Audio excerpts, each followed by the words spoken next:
This podcast is part of E2C Network, where we share the whole Auburn experience.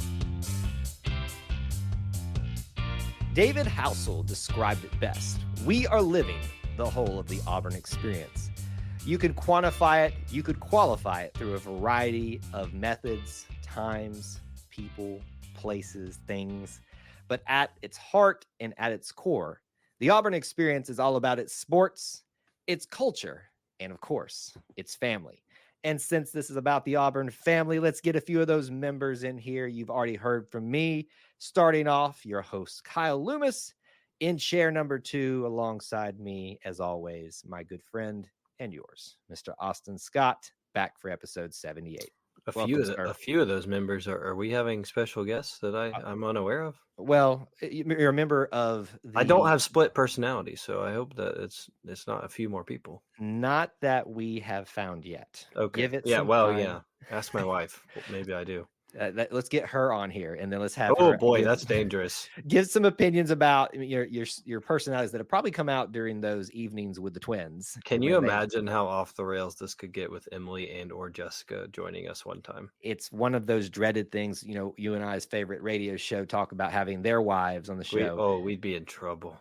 Now, folks have gotten a taste before of Jessica because she has been the longtime co-host of our show that's no longer just running because of just other circumstances. Sure. She would love to still be doing it. Tiger Tracks, where we spent about 5-6 seasons together as host and co-host. And really, she was the host. I was just sitting back there providing not great commentary about track and field. So just everyday life at your house. Just everyday life at our house. So maybe one day we'll do like a revisit of that or something like that. But times they are busy. Speaking of being busy, let's get busy here with Auburn Potpourri. A little bit of running around to some different topics. Let's start here. And I do hate to always start on these notes, but it is something that is very important for the Auburn family right now. And something that I feel that unfortunately we are too often talking about, and that is a tragedy relating around one of our athletes or just members of the Auburn family. And that's just the world that we live in. Unfortunately, tragedies like this happen. If you don't know what we're talking about, we are talking about one Brian Battie that, as of us recording this right now, is in the hospital in what was described as critical condition after being involved in some gun violence, it sounded like, and reportedly resulted also in the loss of life of his brother when they were both together down in Florida. That's what we know as of this recording right now, so things may change over time. I think there was some apparent response from him today in terms of movements of extremities, but outside of that, we don't want to speculate too much. We just want to address the sadness and tragedy of what's already happened with his brother, reportedly, but also what he is currently dealing with, and now his family, just with all of that. It's just a shame, and I hate that we're having to even start off this way. Yeah, I think it's really important to make sure we say that this is as far as we know, and that's been given to us by other sources or other media outlets, and not to speculate any further, but or what went down, but just hate it for that family, regardless of how they're connected to us in any way. That is a tragedy that is sad to hear about, and just our prayers are with the Battie family and with Brian as he continues to recover. Prayers for his doctors and his family during this time, and just that things would go well. I know you and I share that sentiment, and are certainly lifting them up in prayer. Yeah, and if you don't believe in the power of prayer, I can attest for that in my own life and what I've seen in other people as well. So if you are a prayer warrior, now is the time, not just for the obviously recovery, hopefully, of Brian, but for what the family will and continue to go through in the coming days, weeks, and months.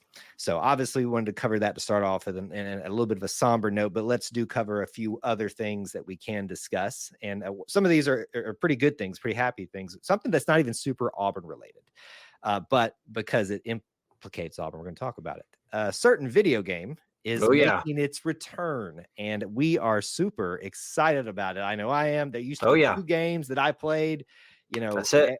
That was it. It's Call of Duty for me and NCAA football, although now it's called EA Sports College Football. Whatever it is, it's coming back. Bring me the football on my video screen. Now I've got to go buy a new game system and the new game. Yeah. Like I've been toying with my financial plan for that. I wish it was better, but we got some months to work up to this. So we do, except that I just had the opportunity, I would call it, to have to buy a new car. Unfortunately, well, with a certain thing I referenced last week. Yeah. So that's gonna be fun addition of trying to squeeze in a few $100 more to get a new system and stuff. Anyway, the reveal, the official trailer came out this week. If you looked at one of the covers, and I think we talked about this on a previous episode, you'll see a tiny little Auburn flag in there. So we were represented in that way. But I've even seen other content creators quantify and like show you who all was represented. Auburn is nowhere to be seen in the official trailer. Your thoughts about bummer? That? It's a bummer. I think there are certain because I'm with you that I've noticed there are people that have gone ahead and figured out who all was in the trailer. And I think there are certain reasons that certain aspects of the game were featured. I think this is more of one. There's always been this thing of the small schools, right? Like a huge part of college football 25 or any of these games is you build the dynasty, right? Right. From the small schools. I think that was highly emphasized. And then as well, I think there's been a lot of people worried that they're just going to cheaply make this game and it's going to be another Madden game, just with college teams.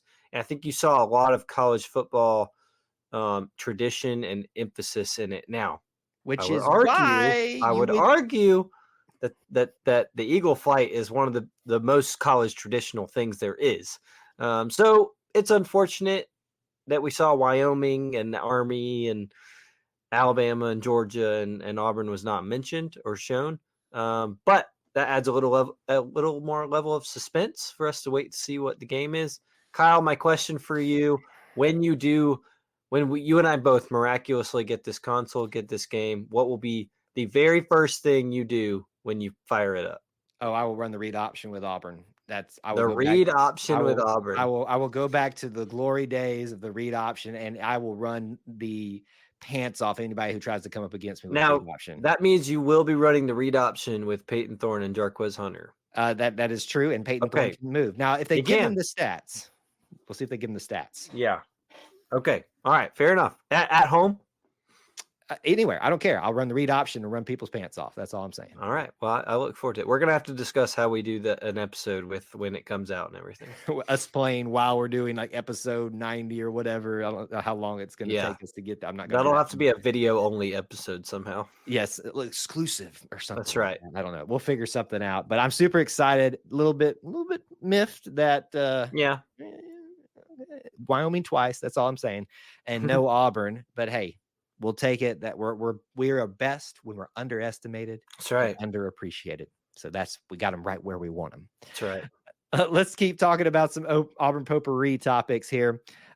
Let's give a shout out to probably the marquee thing of the spring and of the year, as we addressed last episode. And that is the continual just dominance of not just men's golf, but women's golf. And we're going to start off with men's golf, who right after we did last week's episode, secured their spot in the national championship with rounds with several other teams, obviously, with a roaring round 3 in the regional play, and dominated and established. And I don't think there's been a time where you look at what a team's body of work in golf, like I've been covering it for that long, and say that, okay, this is the team that should be expected to win, and it's Auburn we're talking about. Auburn's been good at golf, but I think you look at their body of work and you say, this is the team that should win this. Not to be outdone. We talked about how women's golf began as individuals with Megan Schofield. They've continued that throughout the year. They are also in the championship rounds as well. What a year for Auburn golf. Oh, yeah. And number one rankings all over the place. Teams that are – everyone's looking up to Auburn right now in the collegiate golf world. And so it's going to be exciting. I would love nothing more than for us to sweep the men's and women's national championships in golf and have a big old party at Toomer's Corner to close the year. So really looking forward to I think, is that this upcoming week? I don't have the schedule off the top of my head, but I feel like it is, at least for the men's side of thing.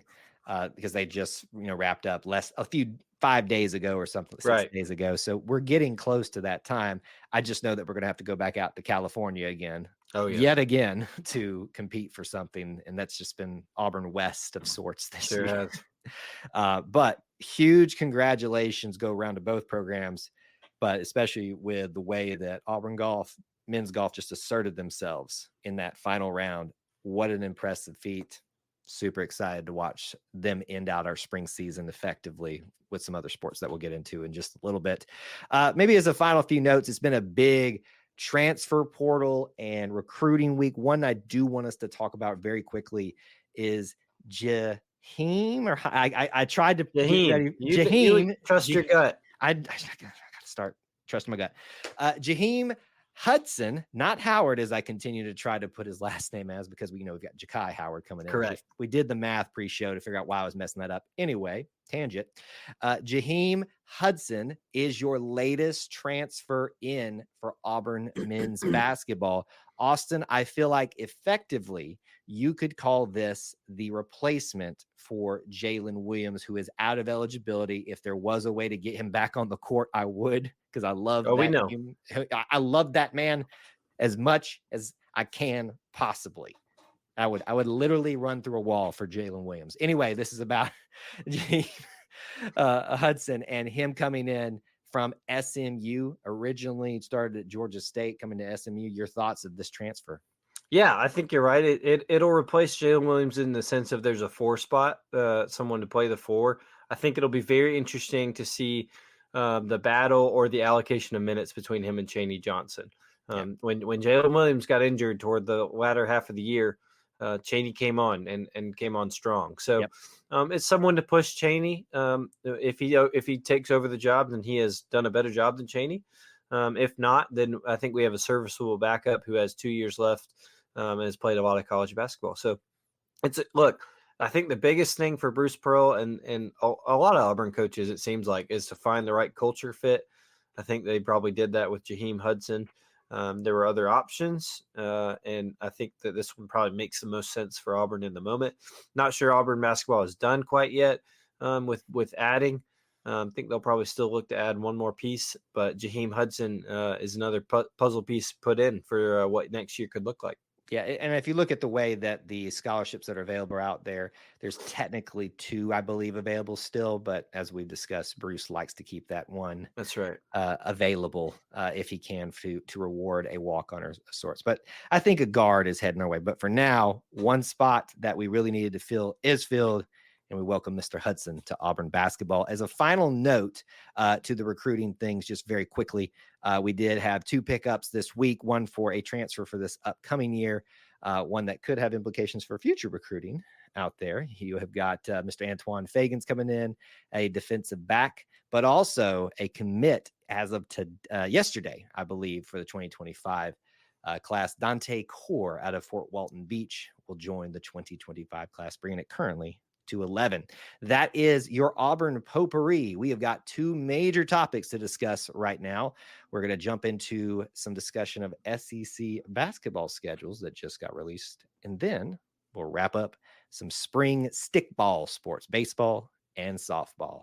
But before we do that, we have got to talk about our friends at Magic Mind. I know all of you are getting geared up for your summer vacations. I've already apparently taken one of mine. But what that is going to mean is that you're going to be taking road trips, that you're going to be needing to get up early for what you call them excursions. If you're on a cruise, things like that, you're going to need something to give you some energy, some focus to tackle your day, whether you use it on its own or in addition to something that you're already using. Let me introduce you to our friends at Magic Mind. They have got a great supplement that you can take, a little energy shot. You've heard about some other ones out there. The bad thing with those is typically those are not as good for your health overall with some of the things that you're putting into your body.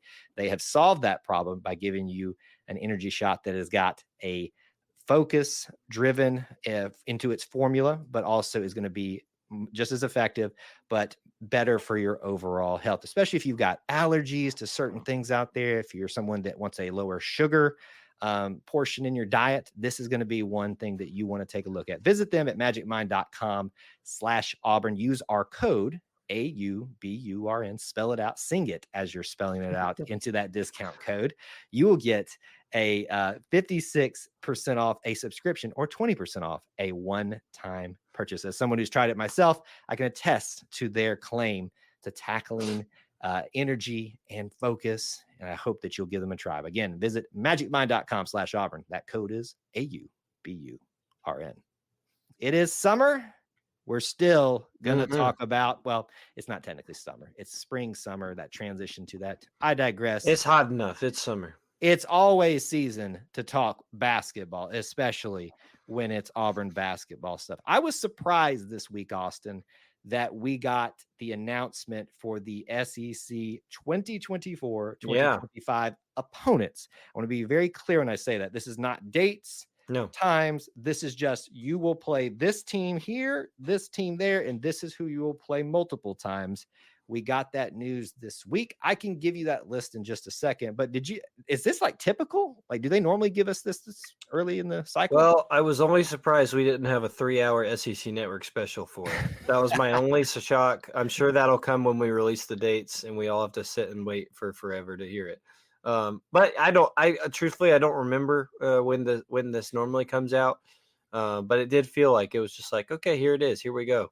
I do feel like this was normally like a July announcement. It felt like something right before SEC Media Days for football got going, before all the focus shifted there. And then after that, you would, as the summer went along, you would see some smattering in of we're playing this non-conference opponent, this non-conference. A lot of that's been figured out because we know we're playing in Maui this year, which I am so excited for. Yeah, you're going, right? I wish. Why you got to dig the naive part? Like, just remind me that I can't afford to go see my team in Hawaii, a place that I've literally had like flights planned to twice, and they've both gotten canceled. I figured you're rooming with Bill Walton. No, I hope Bill Walton's not there. I hope so too, brother. That's a strange man. He'll just start shouting, "Oh Kiki, oh Kiki!" And isn't that who he was fixated on? That sounded a little more like Dick Vitale, but I'm gonna let you slide. It was something like that. No, I just don't. Oh baby, diaper dent. No, that is Dick Vitale. It's okay. It's okay. That's a terrible impression. Moving on from that, let me give you the official list of teams that we will play. Let's break it down. I think we could, by the end of this, after talking about it, maybe give some early thoughts about what maybe a record or a prediction way too early might look like. Way too early. Home, who you will be playing in the SEC this year: Alabama, Arkansas, Florida, Georgia, Ole Miss, Mississippi State, Missouri, Oklahoma, and Tennessee. If that's not exciting enough for you, here's your away schedule: Alabama, Georgia, Kentucky, LSU, Ole Miss, South Carolina, Texas, A&M, and then Vanderbilt. There's a bunch of different ways that we can break this down, Austin. Let me start right here and just address how nice I feel it is to see Oklahoma and Texas officially on the SEC basketball schedule. I am pumped to have them here. And I may be in the minority, but I am. Yeah, no, pretty cool. And I think it's going to be really exciting. I'll be honest, I was kind of bummed that we're getting Oklahoma at home for football this year. I thought maybe we'd switch it up for basketball and just get to see another part of a university at least come to Auburn. Not the case this year, so we'll have the burnt orange come another time. But, I mean, you got to like that home schedule a lot. You're always going to have Alabama, Georgia, and Ole Miss, and then you're always going to return the favor by going there. Yep. But, I mean, look, Arkansas with Coach Cal comes to Auburn. We've had plenty of success against him there. Tennessee, you have to love being able to have them. I have a feeling that'll be somewhere in the toward the end of the schedule, like it feels like it always is. It's just conveniently put there for some reason. I mean, it's just like we don't think about these things ever, do we? That's almost like they expect Auburn and Tennessee to factor into the end to make things exciting. They wouldn't do something like that, would they, Austin? Never. We never think about things like that. Decisions are never made about money, are they? No, it's for the good of the game. It just means more. It just means more cash. It just means more money is exactly what it means. Now, I did see, and I wanted to check in on you and make sure you're okay. It looks like we are traveling to a certain place in Nashville again. Why do you have to talk about that? That's that's Because two this is things. therapy session right here. That's two. If you, I'm saving Jessica from hearing it. If it's not her, it's me. The only thing that makes up for us having to go to that monstrosity Here we of go. a arena, it's Here we not go. even worthy being called an arena, a coliseum, whatever they call it. We're talking about Vanderbilt, folks. The Yeah. most stupid thing that's ever been created in the realm of basketball. And I can think of a bunch of other things I'm not going to get people stirred up about at this moment. Like it's less of a stupid decision to go from Auburn to Alabama than to play at this court. And I'm talking about Aiden Holloway. Like I'm just that's It, how angry this makes me. it does feel like we've played a lot there and they have not played a lot here. Now, I have nothing to back that up. We could have played them more times in the last 5 years in Auburn, Alabama than we have in Nashville. I have no idea, but it just feels like we go there a lot. It feels like nobody should ever have to go there. Well, I know. But I digress. Thank you for bringing that up. Let's move on to happier topics. What I noticed that you brought up right away was the home schedule. And there's obvious reasons because that's your best opportunity to see the teams. Duh. But I think you're bringing this up because you notice that I think arguably the toughest games as a collective are going to be played at home. Would you agree with that statement? Yeah, I would. I think, I look at the road schedule to try and combat that. You go to at Kentucky. Obviously, Rupp Arena is going to be a place that is difficult. We don't know what this team will look like this year. It's the first time in quite a long time they have a change in leadership. And then at A&M is always hard for Auburn and anybody with Buzz Williams. But I mean, outside of that, you look at a lot of places Auburn has had a lot of success in the past, and then you look at what is perceived to be the upper echelon teams in the conference are all coming to Neville Arena. So, yeah, I mean, I think it bodes well for Auburn on paper so far. So this is the way when this news broke, I broke it down for myself at least. So I'm putting in like the tough games, the probably the most important games list for home. Alabama, Arkansas, Florida. We just played in the SEC championship game and won, mind you. You've also got Tennessee. I'm going to throw Oklahoma in there. I know they're not as to the top they have been previously, but it's a new thing. There's going to be excitement around it. So Great coach. A good coach. I'm just going to throw that in there because I think it's important. So those five, and then I'm going to throw Mississippi State in there too. I think that one, seeing how they did to end out the season in the SEC tournament especially, is one to keep your eye on. Compare that with the away games where your clear front runners for most important, most crucial games are going to be at Alabama, at Kentucky, A&M, as you brought up. And then I would argue Texas. Now, Lamont Paris at South Carolina, I think obviously what they did this year was great, but the question is it sustainable? Lost a lot. Lost a lot of key people.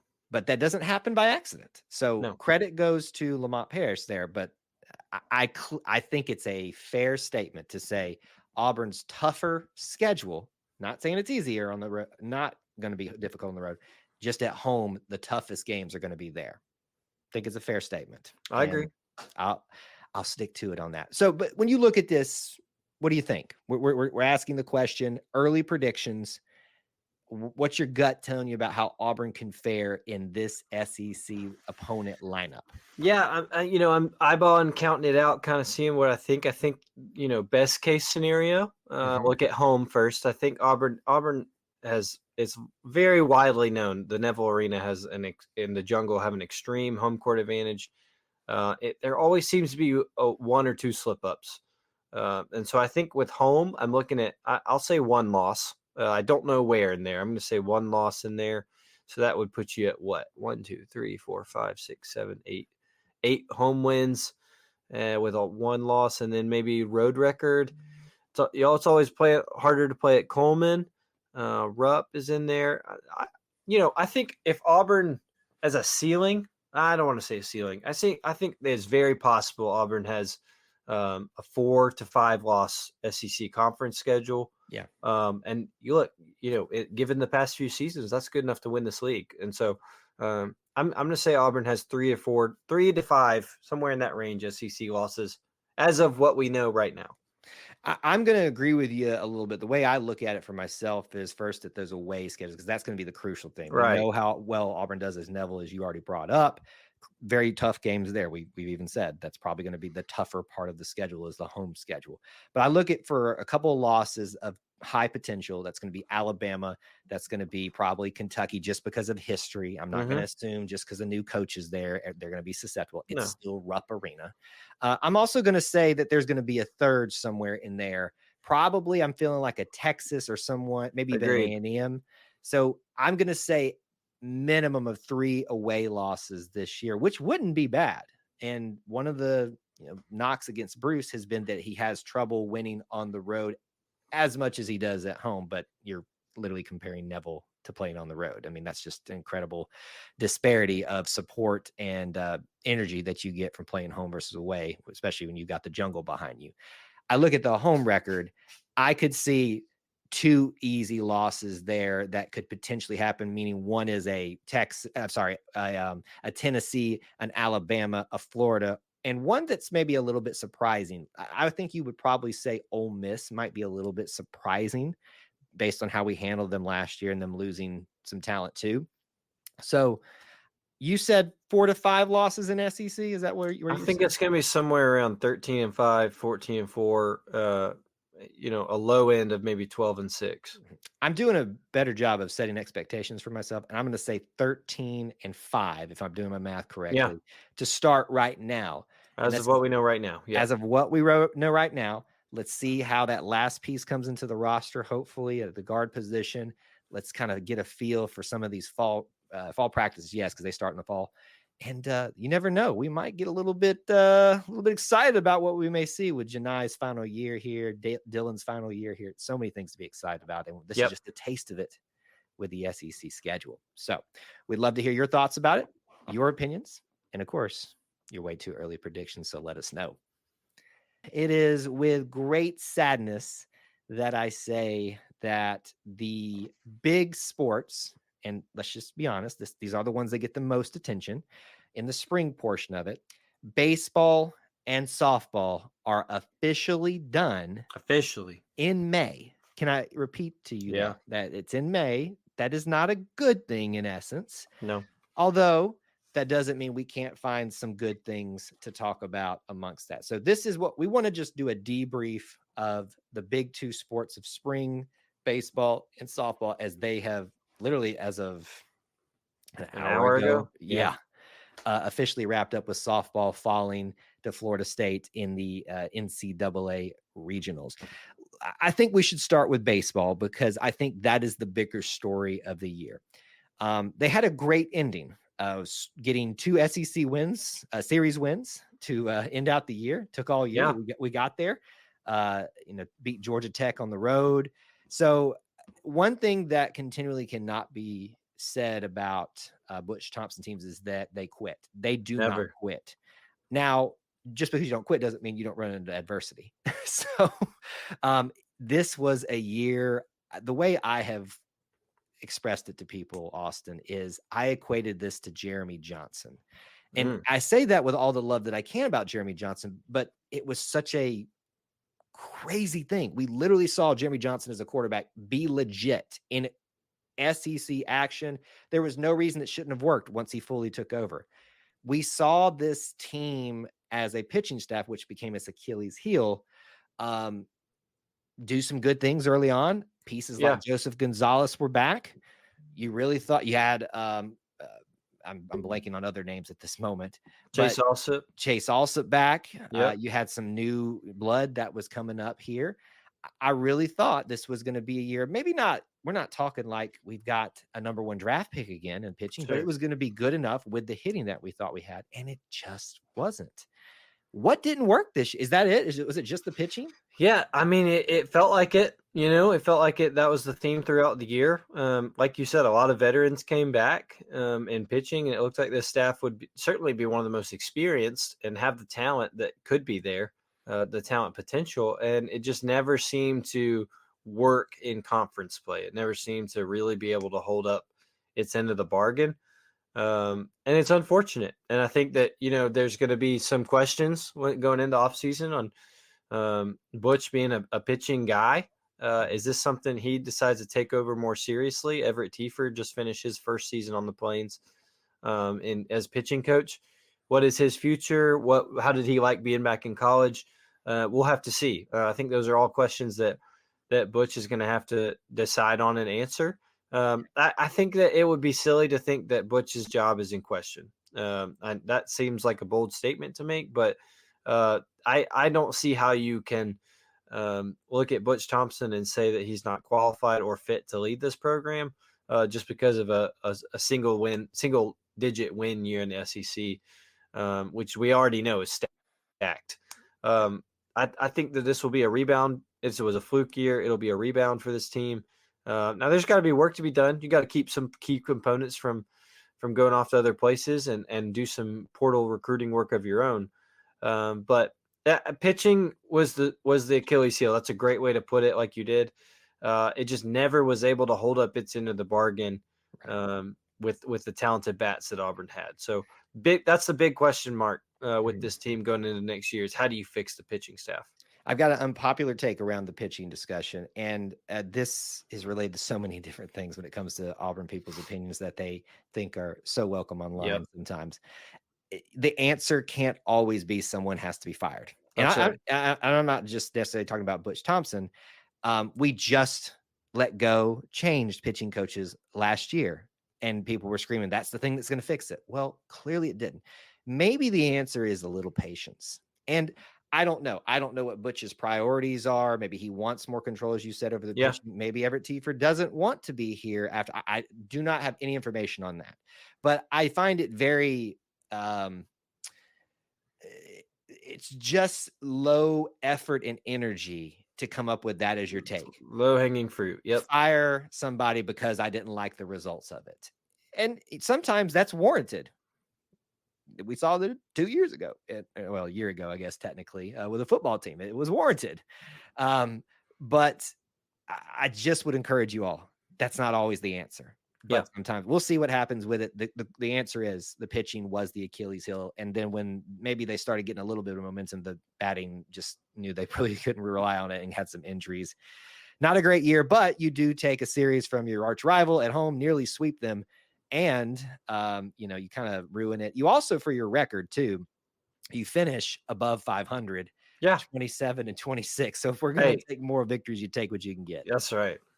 But that's one thing that you could talk about. Let's switch to softball here, which had a much better year. But this, I think, was a defining year. We've talked about it on previous episodes where a lot of people felt like if this didn't get going the way they felt it needed to, that a change was needed at head coach softball. We saw probably about a month ago, after a very frustrating time during the softball season, that Coach Mickey Dean did step out and express his desire to step down at the end of the year. And we will be in a transition year as of an hour ago. Who is the head coach? We don't know. There's a lot of people with opinions out there who would be. We discussed it a little pre-show that maybe we will be heading in at least maybe a feeling of a well-known team and maybe one with some Power 5, if you like to think about it that way in softball experience, but no really names to throw, unless you've got names, Austin, you want to share or think about. No, I think that, while when there's changes that happen in season, that there's obviously a lot of lead time to be able to figure out who you want to go after. I'm sure John Cohen's been doing that. I think it's important to remember, John Cohen is his past successful baseball mind and sport. Now I know it's a different sport and totally different, but it is the counterpart. Okay. So let's not act like it's just foreign. So I'm excited to see who he interviews, who he hires. It's always tricky with these other sports, that don't get quite the intense coverage. I'm interested to see if we'll hear names or if we'll just find out who's the hire, and that's probably how it'll go. But I'm with you. I think it'll probably be an outside hire. I really like Hannah Sparks. I really like Emily Carasoni. I think both have done great things for Auburn. Just kind of get my gut that it'll be an outside hire, maybe a head coach somewhere else. And ironically, we were discussing when Emily Carasoni was named associate head coach I feel like it's almost a year ago now, that might be a signal of the incumbent or the eventual head coach, but doesn't necessarily always mean that. I'm sure she'll at least get a look or a mention about it because, having her here and being an Auburn person, that does carry some weight for you. We'll watch and see that. What I do want to point out is this year they could have phoned it in, especially after the announcement. Yep. And they didn't. They made it to the NCAA tournament, had some very exciting games there with UCF, took care of business to get to the final games versus Florida State. By the end of that game this evening, it got a little bit out of hand, but for a while there, it looked like Auburn was going to be pushing FSU to a very late night final game to decide at all who was going to go take on Oklahoma. If there's a silver lining, you don't have to play Oklahoma this year. You will again. Let's save that for next year potentially. If they come here or we go there, it'll only get tougher with having them as part of the SEC. I just want to extend my congratulations for a career, I'm a very renowned career for Mickey Dean. We thank him for his time here. He took over a program that was reeling from a scandal, and that is a tough thing. He took over a program coming back from that during a pandemic, and that takes a lot. And there was a lot of strife amongst the team at times. And I think if you've watched some of the narratives that have happened, some of those changes, while we're not happy about it at the time, probably were the right choice. Is that a hot take? Maybe it is. All in all, it's also not. Our might not be playing at the same time as Auburn as well. Also might not be. So, sometimes attitudes get in the way.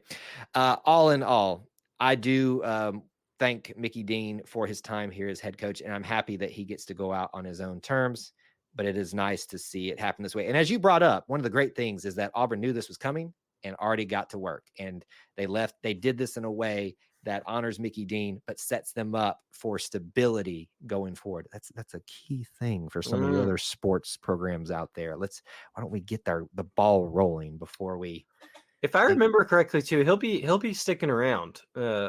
In an emeritus role, administrative type of role. So something like that. I think maybe emeritus was stepping out a bit, but he will be working with the athletic department. Yeah, which I think is great. I think one of the best quotes we've had from a long time for former coaches. He was not an Auburn man, but has become one through his time here. So I think everything you said honors Mickey Dean, and we appreciate his time on the Plains, and hope that we see him at Byron's for some breakfast every now and then, and that he has a good time hanging around the Plains. It's hard to leave Auburn when you get a taste of it. Sure is. We all know that, who've lived there as a student, or if you've just visited there, you know how it is. But to end out the year, their final record, 20, if it's updated, I believe it is 29-21-1. Not a bad year making it to the tournament, but we did send Mickey Dean out, at least by competing in that aforementioned tournament. So that'll do it for baseball, for softball, and of course, that'll do it for the show here. We appreciate you all being here, hanging out with us for episode 78. Hope you can join us again. We will probably have an off week because it is the Memorial Day weekend. And if I remember correctly, Austin's got something coming up. I do as well. But just anticipate episode 79 being 2 weeks from now, unless you hear otherwise from us. We appreciate you tuning in. If you want to find me, do so on X at Kyle Loomis 24. Where can they find you? Yep, X or Instagram at Austin G. Scott. Thanks for tuning in, hanging out until we get to talk to you again. War Eagle. War Eagle.